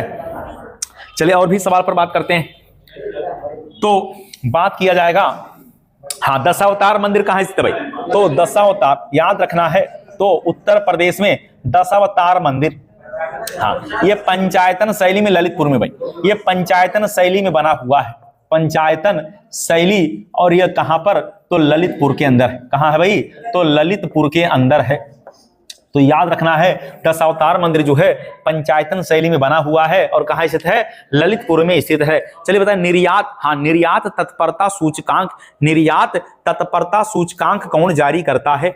निर्यात तत्परता सूचकांक ये तो नीति आयोग जारी करता भाई। तो हाँ, निर्यात तत्परता सूचकांक, तो याद रखना है, निर्यात तत्परता सूचकांक अगर पूछा जाए तो बता देना है, इसको जो है नीति आयोग कौन जारी करता है? नीति आयोग के द्वारा जारी किया जाता है। नीति आयोग का इसके पहले नाम था योजना आयोग। स्थापना 15 मार्च 1950 को। कब हुआ था भाई योजना आयोग का जो है? हाँ, योजना आयोग बना था 15 मार्च 1950 को। तो योजना आयोग का जो गठन हुआ था ये भी याद रखना है, इसका भी डेट याद रखना है, यह हुआ था 15 मार्च 1950। इसी का नाम बदलकर क्या रखा गया भाई? इसी का नाम बदलकर रख दिया गया क्या? हाँ, नीति आयोग इसका हो गया, नीति आयोग हो गया भाई। कब हुआ है? तो 1 जनवरी 2015 को इसका क्या हो गया? गठन हो गया भाई। तो 1 जनवरी 2015 को इसका गठन हुआ और हम मोदी जी के शासनकाल में हुआ। और इसके जो है अगर पूछा जाए कि नीति आयोग के पहले अध्यक्ष कौन बने, तो प्रधानमंत्री, हाँ, मोदी जी ही। तो नरेंद्र मोदी जी क्या इसके जो है नीति आयोग के पहले अध्यक्ष बने। वैसे जो प्रधानमंत्री होता है वही क्या होता भाई? नीति आयोग का अध्यक्ष होता है। इसका उल्लेख संविधान में नहीं है, इसका उल्लेख संविधान में नहीं है। तो याद रखना, इसका उल्लेख संविधान में नहीं है, ये गैर संवैधानिक संस्था है। इसका अध्यक्ष हमेशा कौन होते हैं भाई? प्रधानमंत्री जी होते हैं। बात क्लियर हुआ? तो योजना आयोग के पहले अध्यक्ष थे जवाहरलाल नेहरू। कौन थे भाई? जवाहरलाल नेहरू थे। योजना आयोग के पहले अध्यक्ष कौन थे? तो जवाहरलाल नेहरू थे। तो इसका उल्लेख संविधान में नहीं है भाई। चलिए अब आप हमें बताइएगा कि भारत का लिंगानुपात कितना भाई? भारत का लिंगानुपात कितना है? तो भारत का लिंगानुपात अगर पूछा जाए, हाँ, भारत का लिंगानुपात जो है कितना है? तो पूरे भारत की बात कर रहे हैं भाई। हाँ, 943, 1000 पुरुषों पर 943 महिलाएं। उत्तर प्रदेश का लिंगानुपात बताइएगा। हाँ, उत्तर प्रदेश का लिंगानुपात कितना है? तो हाँ, उत्तर प्रदेश का 912, 1000 पुरुषों पर 912 महिलाएं, याद रखना ये उत्तर प्रदेश का लिंगानुपात। लेकिन याद से ध्यान से सुनिएगा, वह कौन सा देश है, वह कौन सा भारत का पड़ोसी देश है जहां का लिंगानुपात मतलब पुरुषों की अपेक्षा महिलाओं की संख्या ज्यादा है। पुरुषों की अपेक्षा, फिर से सुनिएगा, भारत का कौन सा पड़ोसी देश है, देश, भारत का पड़ोसी देश जहां पर पुरुषों की अपेक्षा महिलाओं की संख्या सबसे ज्यादा है। अरे बगल में नेपाल, नेपाल ही तो है भाई, वहां पर पुरुषों से ज्यादा महिलाओं की संख्या है। कहां? नेपाल में पुरुषों से ज्यादा महिलाओं की संख्या कहां है? तो नेपाल के अंदर है भाई, ये बात याद रखना। कहां है? तो पुरुषों से ज्यादा महिलाओं की संख्या नेपाल में है। नेपाल की प्रधानमंत्री के रूप में सितंबर 2025 में सुशीला कार्की, सुशीला कार्की जो है नेपाल की क्या है? प्रधानमंत्री सुशीला कार्की जी का नाम याद रखना भाई, ये वाला बात बड़ा महत्वपूर्ण है। बात समझ में आया? तो सुशीला कार्की जो है सितंबर 2025 में इनको आंतरिक प्रधानमंत्री के रूप में चुना गया है। बात क्लियर हुआ? समझ में आया भाई? तो नेपाल में ही सुकला Phanta national park, सुकला Phanta national park कहां है?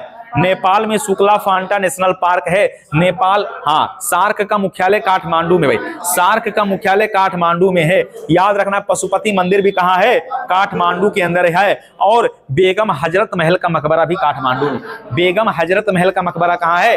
तो काठमांडू में बेगम हजरत महल का मकबरा कहां मिलेगा? काठमांडू के अंदर मिलेगा। बात समझ में आया? तो सार्क का मुख्यालय भी याद रखना है, बेगम हजरत महल का मकबरा भी याद रखना है। कहां पर? तो काठमांडू के अंदर है। बात समझ में आया? वैसे नेपाल का राष्ट्रीय पशु गाय भाई, नेपाल का राष्ट्रीय पशु क्या है? तो याद रखना है, राष्ट्रीय पशु हो जाएगा भाई गाय। तो नेपाल का राष्ट्रीय पशु गाय याद रखना है। और इसके अलावा हिंदू राष्ट्र है नेपाल, क्या?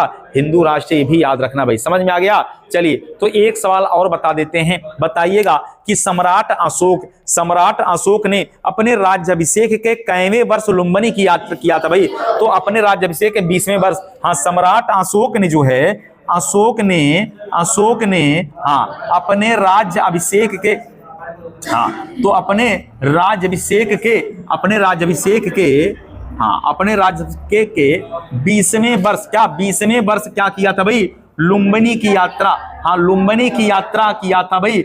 लुम्बिनी की यात्रा किया। ऐसे ही तो गए होंगे भाई, ऐसे नौगढ़ से ही तो गए होंगे, नौगढ़ से ही गए होंगे ऐसे ही। तो याद रखना भाई, यहीं से तो सम्राट अशोक ऐसे ही तो लुम्बिनी की यात्रा किए होंगे, ये वाला बात भी याद रखना है। तो हम लोग तो अभी सिद्धार्थ नगर में हैं, ऐसे ही अलीगढ़वा वाला बॉर्डर क्रॉस कर लिया होगा भाई अशोक ने, ऐसे अलीगढ़वा बॉर्डर क्रॉस होके गए होंगे। यशस्वी नहीं पकड़े होंगे भाई, क्योंकि यशस्वी थे ही नहीं उस समय जब यहाँ पर लुम्बिनी की यात्रा किसने किया? तो अशोक ने किया था भाई।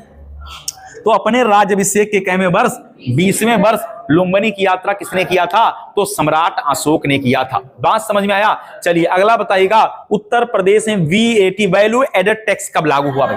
उत्तर प्रदेश में वैट, यूपी में वैट वैल्यू एडेड टैक्स क्या कहते हैं भाई? वैल्यू एडेड टैक्स जो है पूछा जाएगा कि शुरुआत हम मूल्यवर्धित कर कहते हैं, इसको हिंदी में मूल्यवर्धित कर कहते हैं भाई। तो मूल्य बिल्कुल 2008, तो 1 जनवरी 2008 मूल्यवर्धित कर की शुरुआत पूछा जाए तो 1 जनवरी 2008। क्या बताना भाई? 1 जनवरी 2008 VAT लगाया गया था, वैल्यू एडेड टैक्स लगाया गया, 1 जनवरी 2008 को लगाया गया वैल्यू एडेड टैक्स। बात समझ में आया? ये उत्तर प्रदेश की बात हो रही भाई, उत्तर प्रदेश की बात हो रही है। वैट VAT याद रखना है, ये लगाया गया था आपका जो है 1 जनवरी 2008 को लगाया गया। बात समझ में आया? चलिए किसान मित्र योजना बताइएगा, उत्तर प्रदेश में किसान मित्र योजना।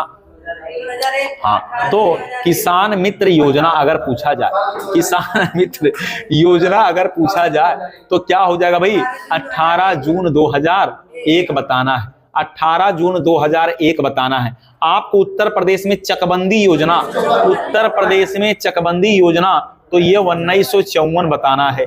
चकबंदी योजना 1954 बताइएगा। किसान बही उत्तर प्रदेश में, तो उत्तर प्रदेश में किसान बही योजना ये 1992 में, किसान बही योजना 1992 में जो है शुरू किया गया था। तो किसान मित्र हो, चकबंदी हो, किसान बही, सब उत्तर प्रदेश की बात हो रही है भाई, सब उत्तर प्रदेश की बात हो रही है। अगले सवाल पर बात करें भाई, अगले सवाल पर बात करें तो आपको यह बता देना है कि उत्तर प्रदेश में विधान परिषद के सीटों की संख्या कितना है भाई? विधान परिषद कितना भाई? विधान परिषद तो 100 सीट है, विधान परिषद तो 100 सीट है भाई। हाँ, विधान परिषद 100 सीट है। उत्तर प्रदेश में विधान परिषद कितना भाई? तो विधान परिषद 100 है। हाँ, विधान परिषद सीट पूछ रहे हैं, तो विधान परिषद जो है ये कितना सीट है? 100 सीट है। और विधानसभा कितना भाई? विधानसभा सीट 403। 403 उत्तर प्रदेश में 403 विधानसभा। 403 क्या है? विधानसभा 403। और विधान परिषद कितना हो जाएगा? अब विधान परिषद 100 हो जाएगा। कितना हो जाएगा भाई? विधान परिषद हो जाएगा 100।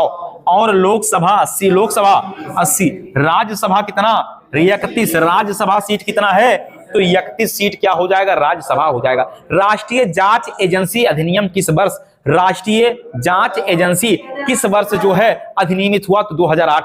राष्ट्रीय जांच एजेंसी किस वर्ष अधिनियमित हुआ? तो 2008 में राष्ट्रीय जांच एजेंसी। हाँ, राष्ट्रीय जांच एजेंसी, बात समझ में आई? एनआईए की बात कर रहे हैं। राष्ट्रीय जांच एजेंसी ये कब अधिनियमित हुआ? हाँ, कब जो है अधिनियमित हुआ? तो याद रखना है, ये हुआ कब? 2008 में। कब हुआ भाई? 2008 में राष्ट्रीय जांच agency NIA, national investigation agency. हाँ, नेशनल इन्वेस्टिगेशन एजेंसी, ये 2008 की बात हो रही। कब की हो रही है? 2008। और वैल्यू एडेड टैक्स भी याद किया ना 2008। हाँ, 2008 वैल्यू एडेड टैक्स या मूल्य वर्धित कर भी याद किए होंगे। 2008 आप याद किए होंगे। महत्वपूर्ण सवाल है भाई। पीपुल्स डेली समाचार पत्र भी हमने बताया था। हाँ, डॉन समाचार पत्र तो पाकिस्तान का है। डॉन, हाँ, डॉन जो है पाकिस्तान का है, लेकिन पीपुल डेली कहाँ का है? चीन का। हाँ, तो डॉन जो है ये समाचार पत्र जो है ये कहाँ का भाई? ये तो पाकिस्तान का है। हाँ, ये बहरूपिया पाकिस्तान का भाई। ये बहरूपिया पाकिस्तान का है डॉन समाचार पत्र। बात समझ में आया? और हाँ, बहरूपिया है क्या? ये पाकिस्तान बहरूपिया हो गया भाई। ऐसे लोग, हाँ, तो डॉन समाचार पत्र इसका है। और अगर पीपुल डेली की बात करी, हाँ, तो पीपुल डेली जो है समाचार पत्र की बात किया जाए तो ये चाइना का हो जाएगा भाई। हाँ, ये हो गया इसका। तो ये चीन का समाचार पत्र है। ये चीन का समाचार पत्र है। और पीपुल डेली जो है याद रखना है। और डॉन समाचार पत्र किसका हो जाएगा? तो ये पाकिस्तान का डॉन समाचार पत्र हो जाएगा। चलिए, जीएसटी किस समिति की सिफारिश पर? जीएसटी, हाँ, कई बार सवाल आपको रटा दिया भाई। कई बार सवाल आपको रटाने का काम हुआ है। तो जीएसटी अगर पूछा जाए, हाँ, goods and service tax, GST जो है गुड्स एंड सर्विस टैक्स, ये याद है आपको? कौन सा संविधान संशोधन है भाई? हाँ, 101वां संविधान संशोधन 2000। हाँ, 101वां संविधान संशोधन 2016 याद रखना है। किस समिति? तो विजय, हाँ, विजय केलकर समिति के सिफारिश पर। विजय केलकर समिति के सिफारिश पर जो है संविधान में कौन सा आर्टिकल है भाई? हाँ, आर्टिकल बताइए। 279। कौन सा भाई? हाँ, अनुच्छेद जो है 279A। इसी में तो जीएसटी जोड़ा गया। यही तो है भाई। इसी में जीएसटी क्या किया गया? जीएसटी जोड़ा गया। हाँ, इसी में जीएसटी जोड़ा गया। जीएसटी परिषद के अध्यक्ष वित्त मंत्री। जीएसटी परिषद के अध्यक्ष कौन भाई? जीएसटी परिषद की अध्यक्ष जो है, जीएसटी परिषद की जो अध्यक्ष होते हैं, याद रखना, ये वित्त मंत्री। कौन होता भाई? तो वित्त मंत्री जो है जीएसटी परिषद के अध्यक्ष। वर्तमान में अध्यक्ष कौन है? तो निर्मला सीतारमण जी, वही वित्त मंत्री है, वही जीएसटी परिषद की क्या है? अध्यक्ष भी हैं। बात समझ में आए? तो जो केंद्रीय वित्त मंत्री हैं वही जीएसटी परिषद की क्या? अध्यक्ष होती हैं, वित्त मंत्री। बात समझ में आया? तो याद रखना है, महत्वपूर्ण सवाल है। वित्त मंत्री की नियुक्ति राष्ट्रपति करते हैं। कौन करते हैं भाई? राष्ट्रपति। चाहे वित्त मंत्री हूं, चाहे कोई केंद्रीय मंत्री हूं, उनकी नियुक्ति जो है राष्ट्रपति प्रधानमंत्री के सलाह पर। किसके सलाह पर? प्रधानमंत्री के सलाह पर ऐसा किया जाता है। बात समझ में आया? चलिए, और भी सवाल बताइएगा कि कंप्यूटर का आविष्कार किसने किया भाई? चार्ल्स बेबेज ने। हाँ, कंप्यूटर बनाया चार्ल्स बेबेज। तो ये छोटा सवाल आ गया, लेकिन मोटा सवाल भाई। कंप्यूटर का, हाँ, कंप्यूटर को ही संगणक कहते हैं। क्या कहते हैं भाई? हाँ, कंप्यूटर को ही संगणक कहते हैं भाई। तो हाँ, इसका जो है आविष्कार किया था किसने? तो चार्ल्स बेबेज ने किया। चार्ल्स बेबेज ने किया था। और याद रखना है, कंप्यूटर साक्षरता दिवस जो है 2 दिसंबर को कंप्यूटर साक्षरता दिवस है भाई। 2 दिसंबर को क्या है? कंप्यूटर साक्षरता दिवस है। याद रखना है कि सबसे ज्यादा कंप्यूटर वाला देश अमेरिका है। अमेरिका में सबसे ज्यादा क्या भाई? कंप्यूटर जो है सबसे ज्यादा अमेरिका में। वैसे भारत में पहली बार कंप्यूटर कहां लगाया गया था? भारत में, हाँ, केंद्रीय सांख्यिकी संगठन। केंद्रीय सांख्यिकी संस्थान कोलकाता में भारत में पहला कंप्यूटर लगाया गया था। केंद्रीय सांख्यिकी संस्थान कोलकाता में भारत में पहला कंप्यूटर लगाया गया था। बात समझ में आया, कहां पर? कोलकाता में लगाया गया था। बात क्लियर हुआ? तो कंप्यूटर का आविष्कार चार्ल्स बेबेज ने किया। और अगर हम बात करें एआई, आर्टिफिशियल इंटेलिजेंस की बात करें भाई, एआई की बात करें तो एआई का आविष्कार किसने किया?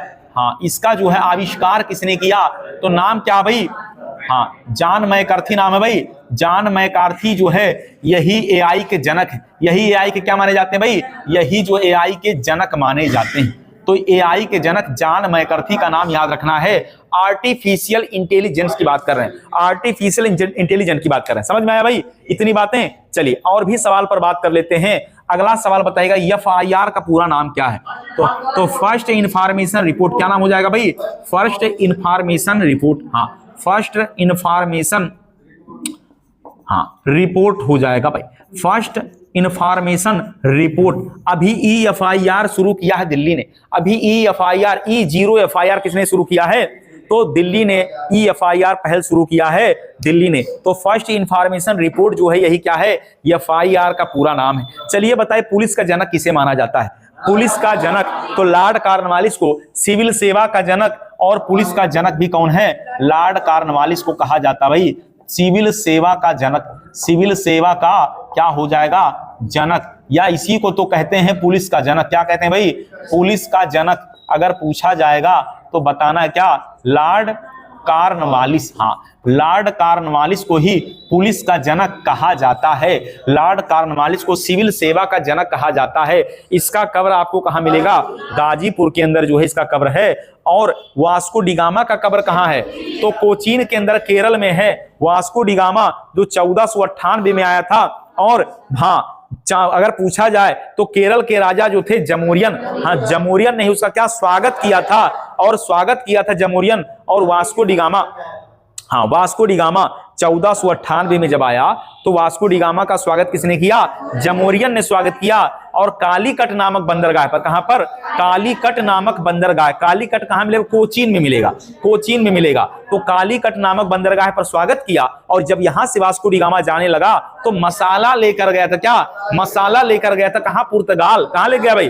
पुर्तगाल की राजधानी थी लिस्बन। पुर्तगाल की राजधानी लिस्बन। और लिस्बन में उस मसाले को बेचा, और मसाले को बेचने पर 60 गुना फायदा हुआ। 60 गुना क्या काटकर?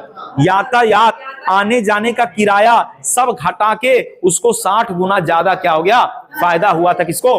वास्को डिगामा को। बात समझ में आया? तो वास्को डिगामा 1498 और जमोरियन ने स्वागत किया था। याद रखना वास्को डिगामा का कब्र भी कहां? भारत के अंदर है, कोचीन के अंदर है। लॉर्ड मेयो का कब्र कहां है? अंडमान निकोबार में लॉर्ड मेयो का कब्र है, जिसने भारत में पहली जनगणना शुरू किया। लॉर्ड मेयो नाम क्या था भाई? हाँ, 1872 में लॉर्ड मेयो ने जो है भारत में पहली जनगणना शुरू किया। और जनगणना हर 10 साल के बाद होता। कितना? हर 10 साल में जनगणना होता है। बात समझ में आया? कितने साल में होता भाई? 10 वर्ष में जनगणना होता है। ये बात याद रखना है, महत्वपूर्ण सवाल है भाई, पूछा जाएगा।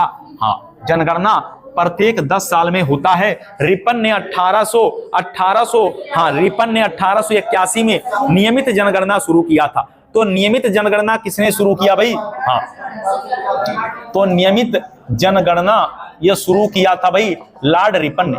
लॉर्ड रिपन ने शुरू किया था।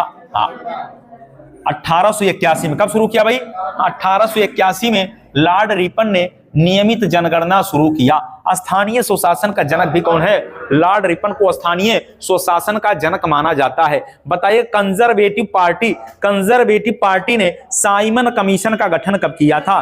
तो कंजर्वेटिव पार्टी ने साइमन कमीशन का गठन 27 में किया था। कौन सी पार्टी? Conservative party. हाँ, कंजर्वेटिव पार्टी के द्वारा क्या किया गया था भाई? साइमन कमीशन का गठन हुआ था।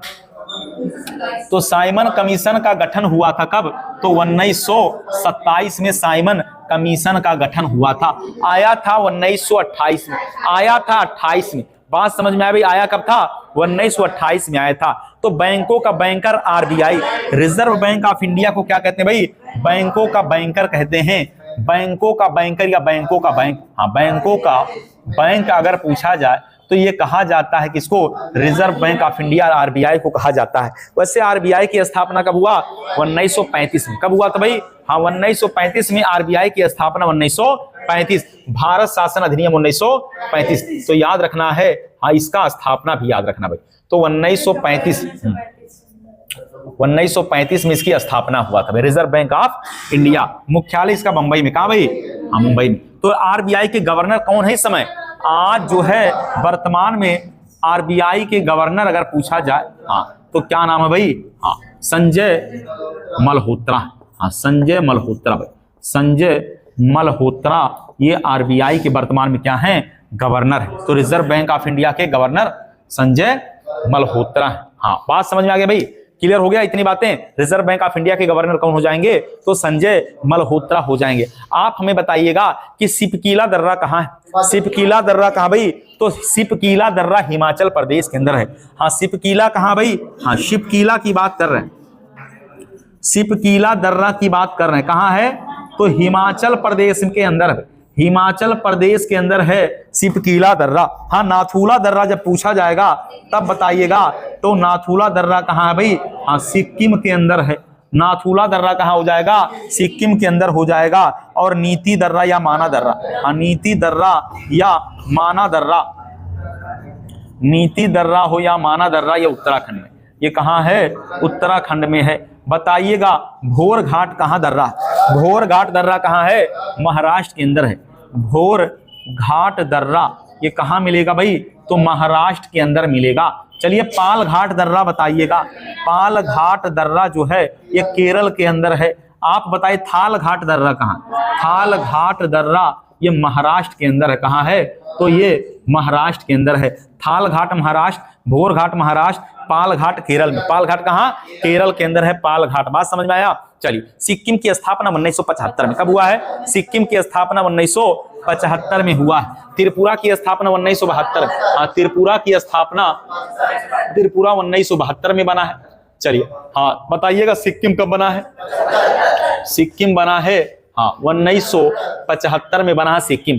अगला बताइएगा आप कि गोवा को पूर्ण राज्य का दर्जा कब दिया गया, गोवा को पूर्ण राज्य का दर्जा कब दिया गया, 1987 में दिया गया। अब आप बताइएगा कि उड़ीसा को एक राज्य के रूप में कब स्वीकार किया गया, तो उड़ीसा 1950 में। कब, 1950 में उड़ीसा। वैसे उड़ीसा की स्थापना 1936 में हुई थी, लेकिन इसको पूर्ण राज्य के रूप में कब स्वीकार किया गया, तो 1950 में पूर्ण राज्य के रूप में स्वीकार किया गया। भाई बात समझ में आया है। आंध्र प्रदेश बताइएगा, आंध्र प्रदेश 1953 भाषण के आधार पर बन गया भाई। और तेलंगाना आपको पता ही है, तेलंगाना आपको पता है 2 जून 2014 को तेलंगाना बना। क्या कोई नागालैंड बता सकता है, क्या कोई नागालैंड बताएगा कब भाई, 1963 में नागालैंड, हाँ नागालैंड 1963 में, याद रखना नागालैंड 1963 में, हाँ याद रखना है नागालैंड 1963 में, नागालैंड। बात समझ में आया भाई। तो नागालैंड जो है ये बना है 1963 में, ये बना है 1963 में। वैसे महाराष्ट्र को अगर पूछा जाए, महाराष्ट्र और गुजरात कब बना भाई, तो 1960, हाँ याद रखना है महाराष्ट्र 1960 और गुजरात भी 1960। चलिए तो महाराष्ट्र को अनुच्छेद 371A के द्वारा विशेष प्रावधान है महाराष्ट्र के लिए, या 371A ये नागालैंड का है, और केवल 371 महाराष्ट्र, केवल 371 महाराष्ट्र में। अनुच्छेद 371, हाँ 371 केवल महाराष्ट्र भाई, और 371 ये क्या है, 371 नागालैंड है, 371 भी क्या भाई, असम है, 371 भी असम हो जाएगा, 371 असम, 371 आपका महाराष्ट्र, 371 ये क्या हो जाएगा भाई, 371 ये हो जाएगा आपका नागालैंड। याद रखना 371 ये नागालैंड, और 371 बी में क्या भाई, 371 बी में है असम, और 371 सी में क्या है, 371 सी में क्या हो जाएगा भाई, मणिपुर है, और डी में क्या है, आंध्र प्रदेश वाला अमरावती, हाँ तेलंगाना। वाह भाई वाह, 371 डी में तो आंध्र प्रदेश होगा, आंध्र प्रदेश और तेलंगाना होगा, तो ये वाला बात भी आपको एक ही झटके में याद रखना है, ये सवाल भी एक ही झटके में याद रख लेना। बात समझ में आया? तो एक समान सिविल संहिता 44 अनुच्छेद 44 में कहा? गोवा में, अनुच्छेद 44 गोवा में। लेकिन अगर एक सवाल पूछे कि अभी हाल ही में हाँ जो है किस राज्य में एक समान सिविल संहिता लागू किया गया, तो क्या हो जाएगा? उत्तराखंड। क्या हो जाएगा भाई? उत्तराखंड में भी एक समान सिविल संहिता लगा भाई, अभी हाल ही में तो लगाया गया। तो उत्तराखंड में क्या एक समान सिविल संहिता कहां लागू है? उत्तराखंड के अंदर भी एक समान सिविल संहिता लागू है, ये बात याद रखना। बात समझ में आया? एक समान सिविल संहिता कहां? तो उत्तराखंड के अंदर भी लागू है। बात क्लियर हुआ? इतने सवाल क्लियर हो गए भाई। चलिए और भी सवाल पर बात किया जाए तो आपको यह बताना है, आपको यह बता देना है, अगला सवाल पूछा जाएगा कि हाँ ओबीसी आयोग किस संविधान संशोधन के द्वारा ओबीसी आयोग बना है? हाँ ओबीसी आयोग बताना है और एक बताना ओबीसी को 27% आरक्षण। ये दो सवाल। चलिए तो ओबीसी को हाँ 93वां संविधान संशोधन 2005, हाँ संविधान संशोधन बहुत बढ़िया भाई। 2005 में ओबीसी को क्या मिला भाई? 27% आरक्षण। 27% क्या मिल गया? आरक्षण, वो भी हाँ शैक्षणिक रूप से मिला। और आपको बताना ओबीसी आयोग कब है भाई? कौन सा? हाँ बहुत बढ़िया। तो 102वां संविधान संशोधन 2018 क्या बन गया? ओबीसी आयोग। ओबीसी आयोग हाँ का गठन किया गया, ओबीसी आयोग का गठन किया गया। ये दो बातें आपको पहले भी हमने बताया है और फिर बताने का प्रयास किया जा रहा है, तो ये वाला बात करना है याद। चलिए तो मोदी जी की बात करें तो मोदी जी की बात करें, मोदी जी की रेटिंग की बात करें तो 2025 में दुनिया के 75% लोगों के द्वारा क्या किया गया भाई? फॉलो किया गया। अर्थात अगर हम लोकप्रियता की बात करें तो दुनिया में सबसे लोकप्रिय प्रधानमंत्री कौन है भाई? तो मोदी जी हैं। और इनको जो है इनका रेटिंग कितना? 75% है। 100 में 75% रेटिंग किसका है? तो मोदी जी का ही वाला बात भी याद रखना है। समझ में आ गया भाई इतनी बातें? चलिए अगले सवाल पर बात करें भाई। अगले सवाल पर बात करें तो अभी जो है प्रधानमंत्री जी गए हुए हैं भूटान। कहां गए भाई? भूटान की यात्रा पर मोदी जी अभी गए हुए हैं। तो आप हमें बताइए भूटान की राजधानी क्या? थिम्पू। और भूटान के पैसे का नाम क्या भाई? हाँ तो भूटान की राजधानी अगर पूछा जाए तो भूटान की राजधानी क्या हो जाएगा? थिम्पू हो जाएगा। और पैसा क्या है भाई? हाँ तो मुद्रा हो जाएगा नगुल ट्रम्प। मुद्रा हो जाएगा नगुल ट्रम्प। नगुल ट्रम्प। बात समझ में आया? हाँ मुद्रा है क्या? नगुल ट्रम्प यहाँ की जो है मुद्रा है भूटान। बात समझ में आया? तो भूटान में राजा होता है। क्या होते हैं भाई? भूटान में राजा होते हैं। क्या होते हैं? राजा। तो भूटान राजशाही व्यवस्था। भूटान क्या है? राजशाही व्यवस्था है। समझ में आया? चलिए सवाल पूछ लेते हैं कि भारत के संविधान की क्या विशेषता नहीं है? संविधान की विशेषता नहीं है। भारत के संविधान की क्या विशेषता नहीं है भाई? समझ में आया? संविधान की विशेषता क्या नहीं है? नंबर 1 बताना है संसदीय प्रणाली। संसदीय प्रणाली है। चलिए अगला बताना है, हाँ अगला बताना बहुस्तरीय सरकार। बहुस्तरीय सरकार। अगला बताना भाई सामंतवादी। सामंतवादी। हाँ अगला बताना है यहां पर मौलिक अधिकार। मौलिक अधिकार। तो संविधान की विशेषता में क्या नहीं है भाई? सामंतवादी व्यवस्था भारत में या हमारे संविधान की विशेषता नहीं है। बात समझ में आया? तो इसको याद रखना, ये संविधान की विशेषता में नहीं आता भाई। चलिए बताइए झूलता मीनार कहाँ है? हाँ तो झूलता मीनार जो है अहमदाबाद के अंदर। झूलता हुआ मीनार हाँ हाँ ये है आपका अहमदाबाद में। ये अहमदाबाद में। चलिए अगला बताइए। अगला बताइएगा झुका हुआ मीनार, झुकी हुई लाट किस देश में? हाँ झुका हुआ मीनार किस देश में है? झुकी हुई मीनार अगर पूछा जाए हाँ तो झुकी हुई मीनार आपको मिलेगा कहां?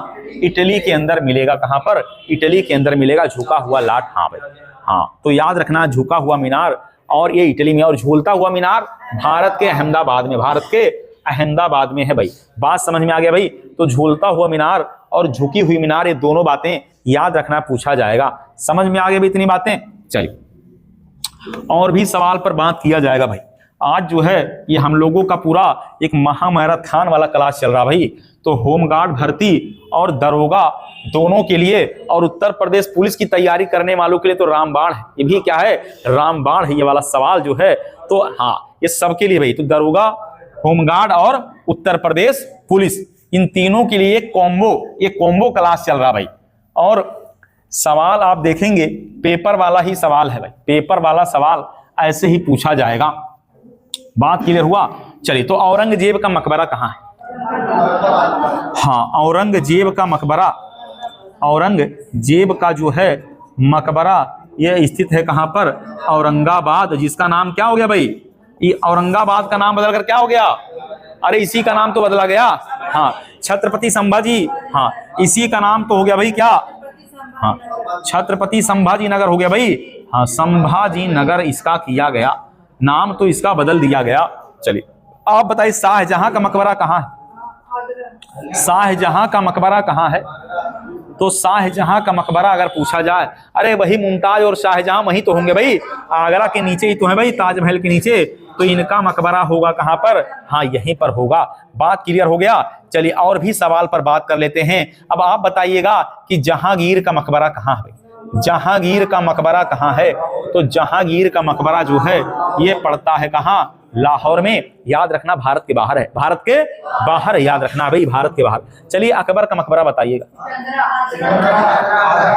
हाँ, तो ये मिलेगा भाई, हाँ आगरा, जगह का नाम है सिकंदरा, और कहाँ पड़ता है? आगरा में पड़ता है, सिकंदरा, आगरा। चलिए, और भी बताइएगा, हुमायूं का मकबरा बताइए। हुमायूं का मकबरा जो है ये दिल्ली के अंदर है। कहाँ है? दिल्ली के अंदर है। और पुस्तकालय की सीढ़ियों से गिरकर ही तो इसकी मृत्यु हो गई थी। हाँ, तो इसकी मृत्यु पुस्तकालय की सीढ़ियों से गिरकर। चलिए, और भी बताइएगा, बाबर का मकबरा बताइएगा। तो बाबर का मकबरा कहाँ भाई? हाँ, तो बाबर का मकबरा जो है ये कहाँ स्थित है? तो काबुल के अंदर है। ये भी भारत के बाहर। क्या भाई? भारत के बाहर। ये भी क्या हो जाएगा? भारत के बाहर। तो दो शासक दो इसमें लिखे गए, उनका मकबरा भारत के बाहर, एक जहांगीर और एक बाबर, इन दोनों का भारत के बाहर है। समझ में आया? चलिए, अगला बताइएगा, बहादुर शाह जफर का मकबरा कहाँ है? हाँ, बहादुर शाह जफर या बहादुर शाह द्वितीय का मकबरा ये कहाँ मिलेगा? तो रंगून पड़ता है म्यांमार बर्मा। ठीक है भाई, तो म्यांमार बर्मा। बात समझ में आया भाई? यहीं पर बर्मा में पड़ता है। तो बहादुर शाह जफर का मकबरा रंगून के अंदर पड़ता है। समझ में आया भाई? कहाँ पड़ता है?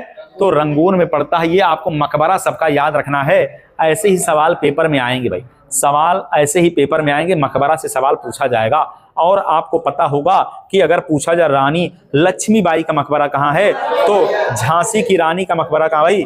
ग्वालियर में। हाँ, तो रानी लक्ष्मीबाई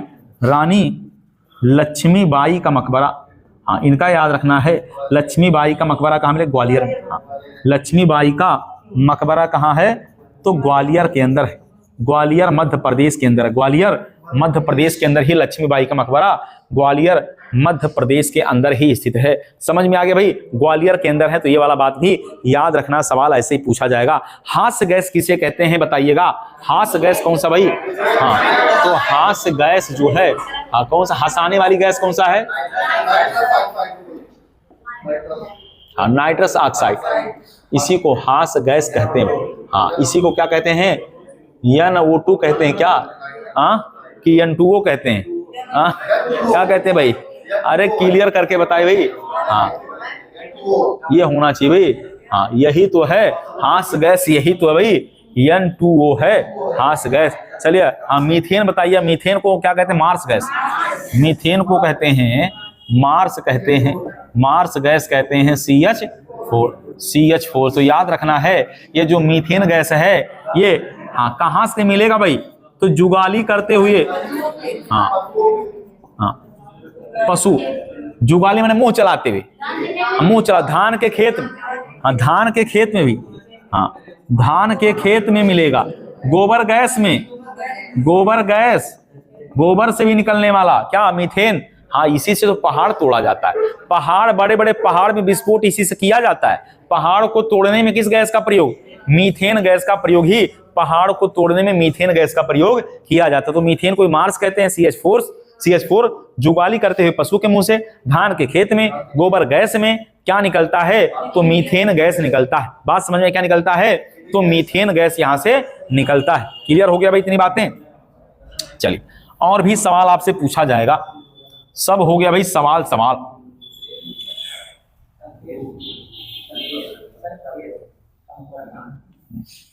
तो एशियाई शेरों की संख्या भी जो है, हाँ कितना हो गया भाई, अभी जो है एशियाई शेरों की संख्या का एक आया है क्या, हाँ तो एशियाई शेरों की संख्या 891। तो पूछा जाएगा एशियाई शेरों की संख्या कितना हो गया है। हाँ तो एशियाई शेर कहाँ पाया जाता है, गुजरात। इस संख्या कितना, तो 891। तो एशियाई शेरों की संख्या 891 हो गया। एशियाई शेर गुजरात के गिर में पाए जाते हैं। कहाँ पाए जाते हैं भाई, गुजरात के गिर में, गुजरात के गिर में पाए जाते हैं। गिर नेशनल पार्क, हाँ गिर नेशनल पार्क कहाँ है, हाँ तो गिर नेशनल पार्क गुजरात के अंदर मिलेगा।